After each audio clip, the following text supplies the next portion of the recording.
Il était une fois notre ami Raboliau, prince en sa forêt, gueux parmi les gueux.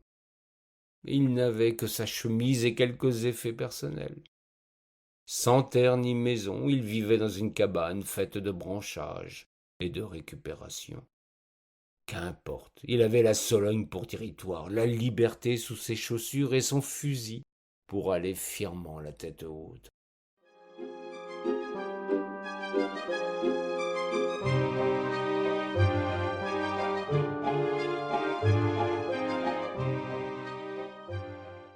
Bien sûr, il était braconnier, mais il le revendiquait et s'en faisait un point d'honneur. Nulle barrière n'entravait le gibier, nulle clôture ne délimitait la nature. Les animaux vaquaient librement, et les croquants de son espèce pareillement. Il n'acceptait jamais de se plier à l'insupportable recommandation des pancartes honteuses. Propriété privée, défense de pénétrer.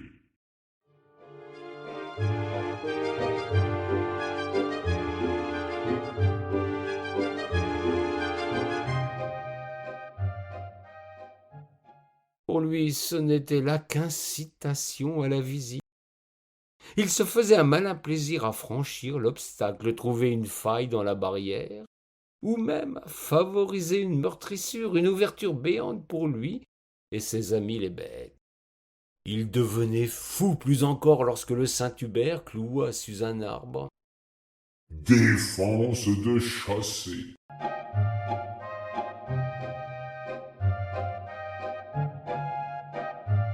Comme si quiconque pouvait l'empêcher de perpétuer le geste le plus ancien de l'espèce humaine, celui qui lui permettait de survivre.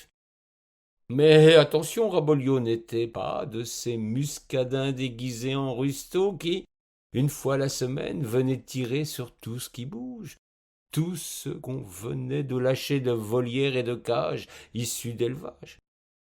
Raboliau était un chasseur, pas un tueur, pas un de ces petits messieurs de la capitale qui appuyaient sur la gâchette par jeu et par délectation.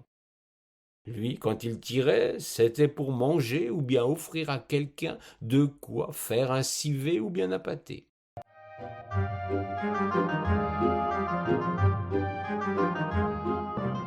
Et quand la gibecière était pleine, qu'il avait son comptant de viande, il ne continuait pas le massacre pour poser devant un tableau honteux une exposition macabre de corps sans vie pour la postérité du massacreur. Raboliau avait une haute idée de la relation qu'il entretenait avec le gibier. Il était même capable de le nourrir, de soigner une bête blessée, de le sortir d'un piège. Car en dépit de son patronyme, il n'était pas du genre à poser un collet ou bien une mâchoire d'acier pour prendre lâchement un pauvre animal condamné à une mort lente et atroce. Lui avait un code de l'honneur. La bête devait avoir sa chance, et la traque qu'il lui faisait pouvait se terminer en faveur de la proie.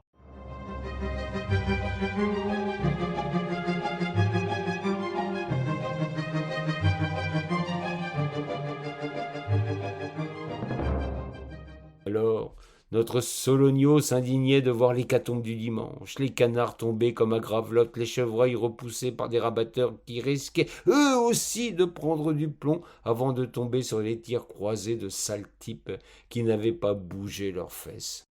Il pestait, il s'indignait qu'on puisse ainsi chasser sans même connaître les habitudes de l'animal qui tombait devant soi.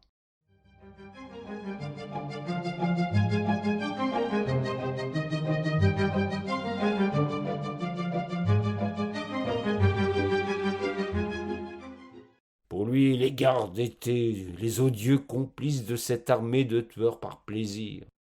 Il leur avait déclaré une guerre sans pitié, toujours prompt à désobéir aux panneaux et à narguer le collaborateur du capital. Raboliau était un être libre, un gars qui aurait pu être anarchiste si on lui avait expliqué ce mot trop savant pour lui. Il était simplement Sologno, et rien ne pouvait le rendre plus fier.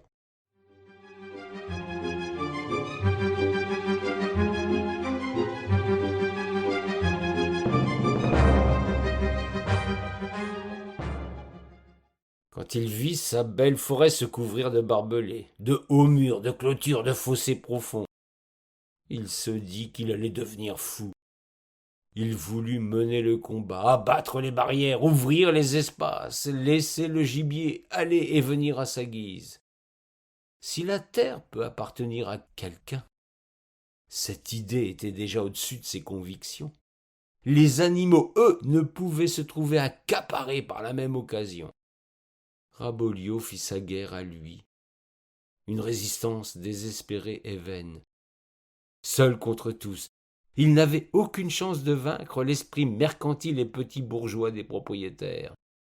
Il était pourchassé par les gardes, tout comme par les Pandores, qui se firent bien vite les complices zélés des premiers.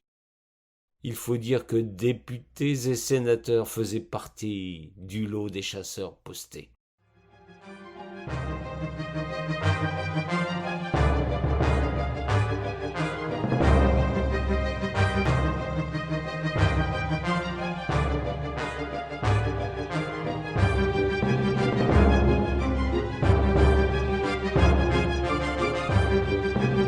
Il dut se cacher, renoncer à ses coups de force contre les clôtures.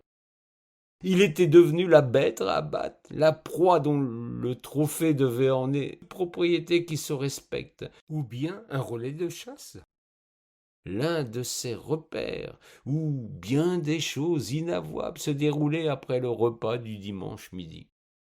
Alors, il décida de Saint-Jérobin-des-Bois de prélever une nouvelle sorte de gibier, un gibier ventru, aviné, débraillé, portant déguisement de gentilhomme farmer. Une bête certes immangeable, mais qu'il convenait de punir comme il convient.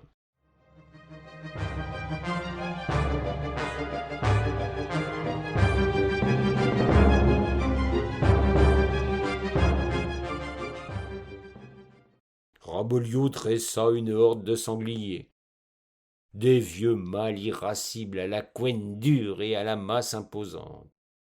Il parcourait depuis si longtemps les bois qu'il était en connivence avec ces monstres de muscles. Il obtint d'eux qu'ils traversent la route à son signal, suffisamment loin du véhicule arrivant sur la route pour ne pas être percuté, assez près de lui néanmoins pour offrir une immense frayeur à son pilote. Et c'est ainsi qu'en cet automne fameux, on ne compta plus les automobilistes revenant le plus souvent d'une partie de chasse qui avaient terminé leur périple dans un fossé ou bien contre un arbre. Il y avait bien plus de casses que de blessures. Rabolio prenant toujours soin de choisir une portion de route où la vitesse ne pouvait être excessive. Il y eut tout au plus quelques nez cassés, un bras en écharpe, pas de quoi fouetter un lynx. Il y en avait encore en cette époque. Cependant, la maréchaussée s'inquiéta de ce curieux phénomène qui voulait qu'un sanglier croise toujours la route d'un chasseur de retour de goguette. On s'interrogea en haut lieu. Des hypothèses furent émises par les sommités de la sécurité routière.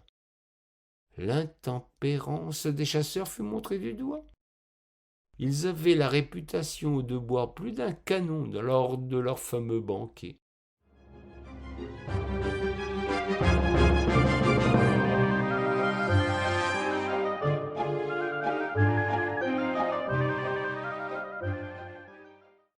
Rabolio, ayant eu vent de ces interrogations, enfonça davantage le clou. Il eut l'idée de teindre en rose quelques-uns de ses complices. Les victimes suivantes évoquèrent le passage subit de cochons ronces dans leur phare, juste au sortir d'un virage. Cette fois, il ne fit plus aucun doute que l'alcool, et seulement l'alcool, était responsable de cette hécatombe. Rabolio riait sous cape. Il avait fait tant de dégâts que les gros chasseurs parisiens hésitaient désormais à venir dans sa chère Sologne. Pire encore, l'État instaura en 1965 les premiers alcotesses. Ce fut un coup d'arrêt pour les rois de la bouteille. Il fallait choisir, chasser ou bien boire. Jusqu'alors, pour ces gens peu scrupuleux, l'un n'allait pas sans l'autre. Rentrer sur Paris avec un coup dans le nez devenait plus problématique, surtout quand l'accident survenait de manière impromptue.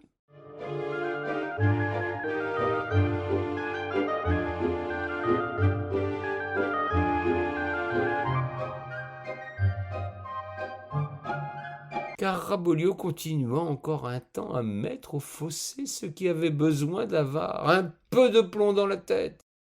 Puis il se lassa de passer ses dimanches soirs tapis dans les bouchetures à guetter les gredins qui venaient trucider son cher gibier. Il ne pouvait infléchir le mouvement inexorable qui transformait sa Sologne en un vaste terrain de jeu pour riches bourgeois arrivistes. Il renonça à sa vengeance, abandonnant un combat perdu d'avance. Il retourna à ses bois, à ses traques et à sa braconne. Les gardes, quant à eux, plus avisés qu'ils n'y paraissaient au premier abord, avaient compris le fin mot de l'histoire. Ils jugèrent préférable de fermer les yeux sur les petits prélèvements que faisait notre ami dans les propriétés dont ils avaient la charge. Bien vite, les accidents cessèrent. Les contrôles, hélas, ne firent au fil des années que s'amplifier et se faire plus sévères. C'est donc de la faute de Rabelio si certains soirs des petits hommes en bleu vous arrêtent et vous font souffler dans une étrange pipette. Si d'aventure vous veniez à leur dire que vous avez croisé un sanglier rose, prenez bien garde de ne pas finir en cellule de dégrisement. Voilà la belle histoire de Rabelio qui, un soir, finit par casser sa pipe. On le mit en bière. La chose peut paraître surprenante. Il eût préféré qu'on le glisse dans un fût, celui d'un fusil ou bien d'un bon vin. L'homme aurait pu ainsi rejoindre le cimetière des vieux sangliers, des vieux solitaires des durs à cuire. Il préféra finir dans un magnifique feu de la Saint-Jean comme on aime à les faire en Sologne, et ses cendres purent ainsi se disperser au-delà de toutes les barrières qui défigurent notre beau pays.